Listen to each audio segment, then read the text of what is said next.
Hi, you guys. Tisha here. We're back. I'm going to start off because I might forget saying that Michael is a poor excuse for a father, in my opinion. I really think we saw another side of him this episode, and I don't know if he's just that oblivious or if this is how he always acts. But we'll get to Michael later. I just had to say that because it was fresh on my mind. We started this episode with Amy in the hospital, and she's complaining about how she didn't get a lot of sleep because, number one, she's by herself since Michael has COVID, and two, the newborn was having some problems with acid reflux, I believe she said. We then find out that it's about time for them to go. Amy, as well as the baby, get tested. Neither one of them have COVID, but they have to stay away from Michael for 10 days. Gage is with Amy's mother-in-law, and Amanda is coming to get them. So once again, Amy was crying and all that stuff the way she was last week.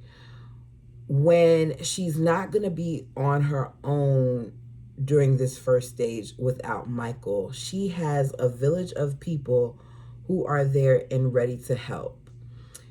They talk about what Amy's looking forward to most as Amanda's taking her to her house, and she says she's looking forward to eating a cheeseburger.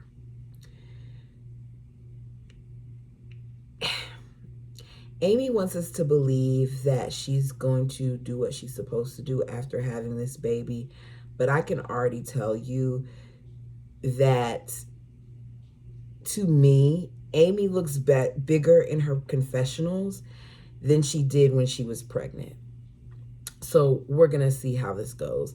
Speaking of confessionals, the confessional moments where Amy's talking about how she's scared about losing Michael and how her and the baby could get sick, even though they played the little sad music, it really wasn't doing anything for me because we know that they've already been through the situation and Michael is okay.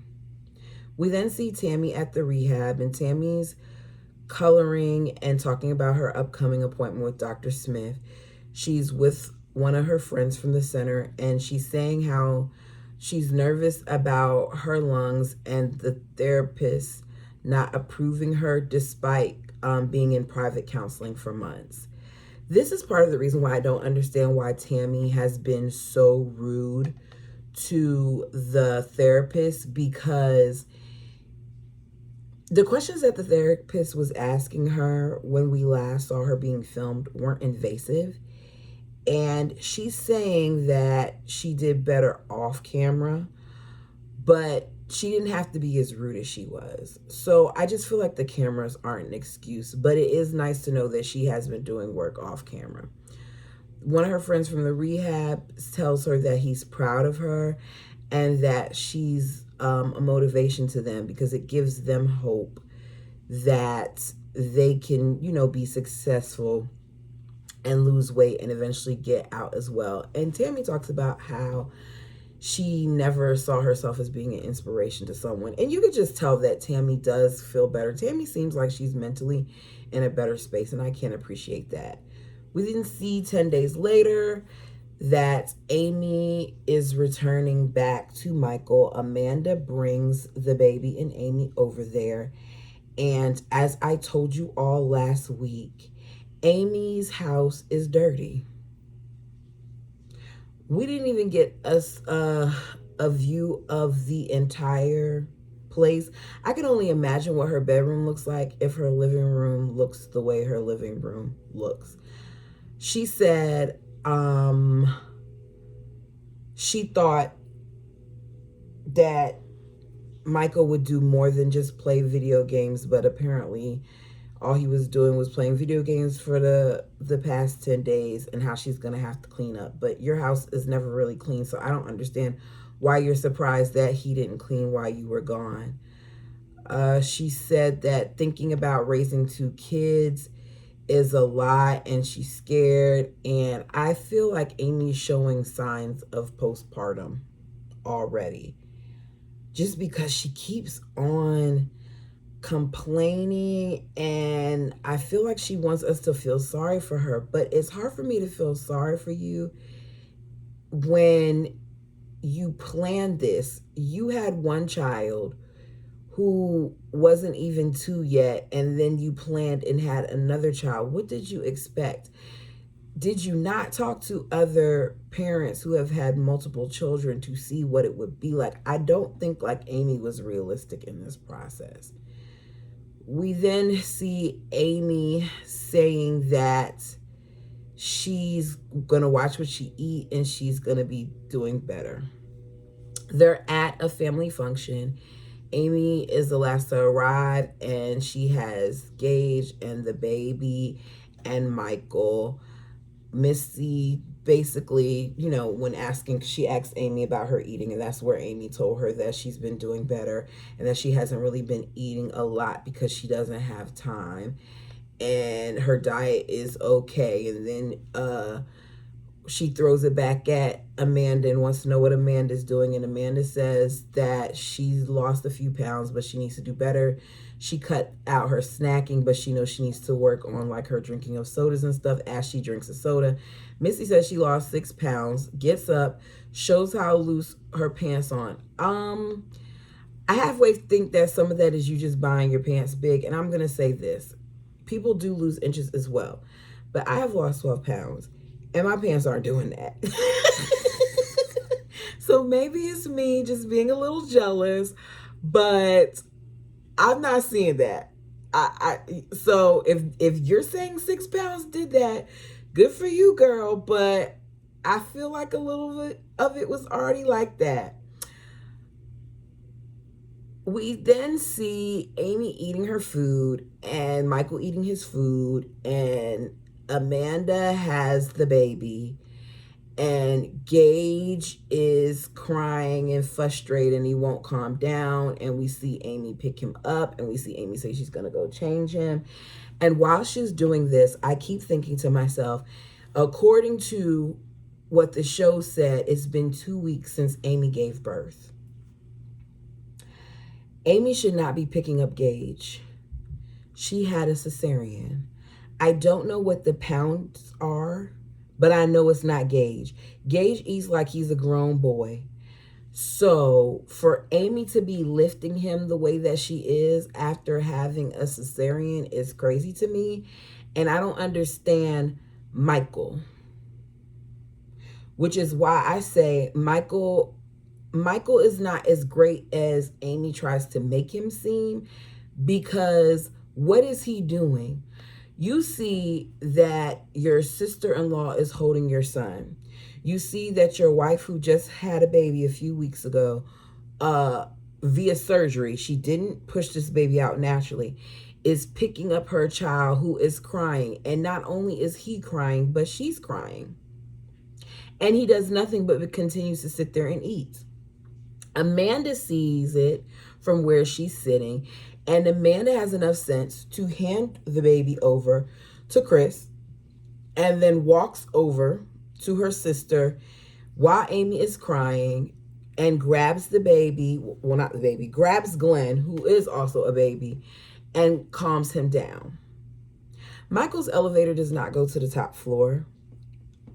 That's the nicest way I can think of saying it, because anyone with common sense, which I'm realizing sense isn't so common, would have helped his wife in that situation.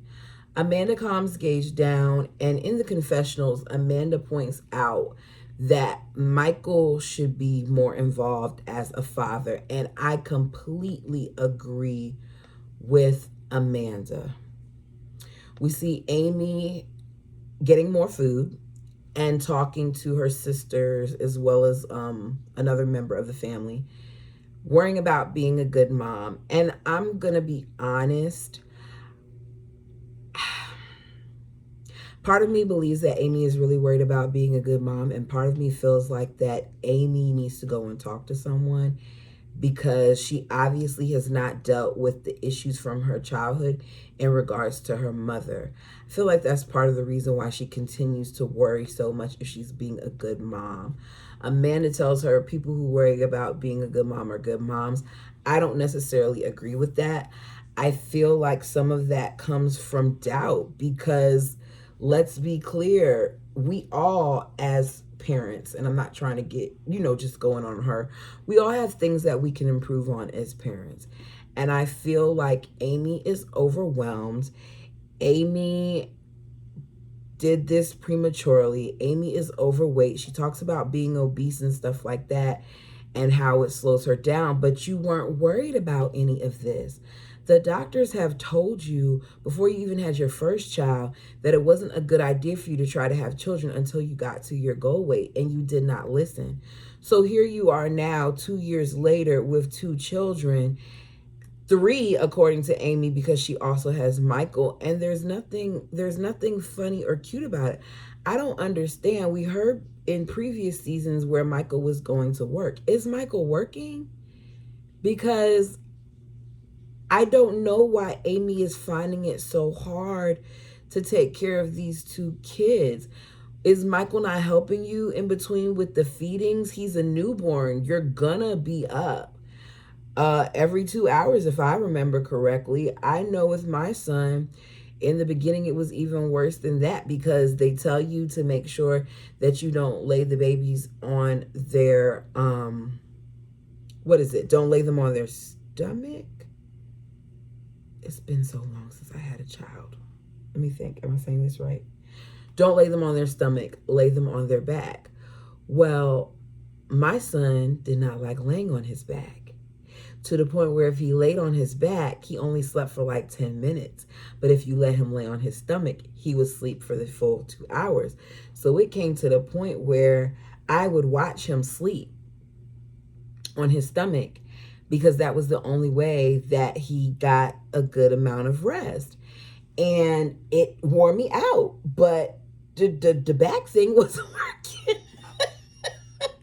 You do what you have to do for your children. So if that means that Michael has to stay up and help and let you sleep once the baby falls asleep and Gage is up, you and Glenn sleep and Gage and Michael can be up, then so be it. But I don't understand why Amy is already like so drained. I feel like her postpartum is real. We then see Chris, who goes horseback riding, and he talks about how grateful he is. And he says you won't see all of his work until he's done his skin removal. And I'm a little confused about Chris because Chris also looks better to me now than he does in his confessions.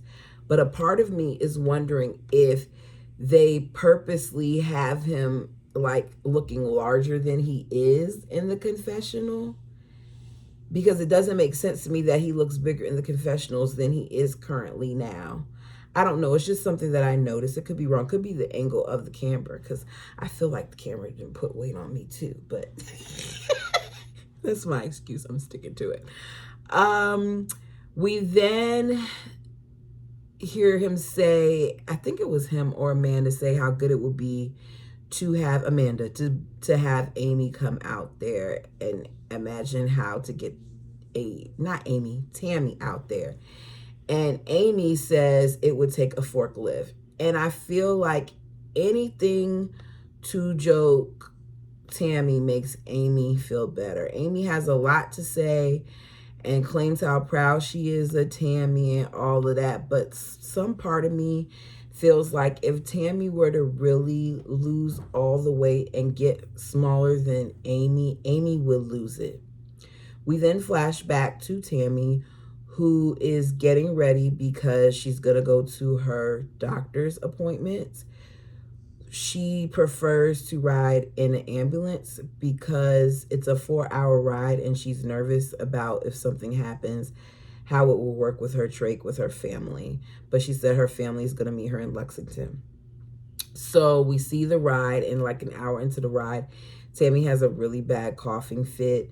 The nurse apparently sprayed some saline in her mouth and then gave her an oxygen mask, which helped her. She was coughing for a good little bit, though, before that happened. So Tammy said that that's part of the reason why she wanted to make sure that she used an ambulance.